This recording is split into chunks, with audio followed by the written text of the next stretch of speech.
I was charged with O.V.I. in Marysville, Ohio. Now what? If you're asking that question, this video is for you. I'm Shawn Dominy. I'm an Ohio O.V.I. lawyer, and I actually wrote a book titled, I Was Charged with DUI/O.V.I. Now What?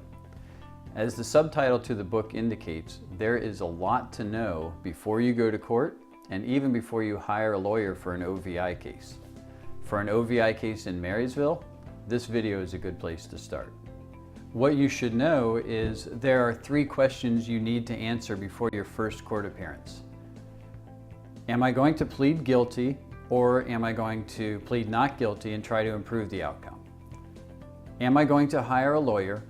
And if so, which lawyer am I going to hire? Now you may expect me to say, you definitely need to hire a lawyer and you should hire me. But that's not necessarily the case.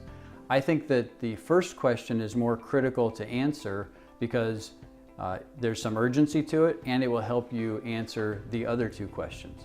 There's some urgency to it because when you go to court for the first time, you're going to be asked to plead guilty or not guilty. There's probably not going to be negotiating or plea bargaining, so those will be your options. And in order for you to make an informed decision at that point, there's some information you want to have going in. You'll want to know what will be the sentence if I do plead guilty? What will be the collateral consequences of an O.V.I. conviction that may stick with me for the rest of my life? If I plead not guilty, what's the court process going to be? How does the prosecutor try to prove my guilt? How is evidence used? How do I introduce my own evidence or present my own defense?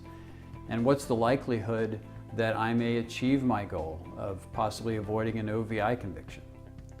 And to help you learn more about those topics and answer those questions, I've created a series of videos. Those videos are on my YouTube channel and they're also on my website. And also on my website, dominylaw.com, there are dozens of pages of written information about O.V.I. topics. Finally, on the website is the book that I mentioned earlier, and that book can be downloaded from the website for free. That brings us to questions number 2 and 3. And actually, the downloadable book is broken into 4 parts, and the 4th part is all about answering questions 2 and 3. First, it will give you a framework for deciding whether or not you want to hire a lawyer. If you decide you do want to hire a lawyer, it will give you a framework for knowing what are good qualifications to look for in lawyers, how to do research on lawyers, and how to find a good one.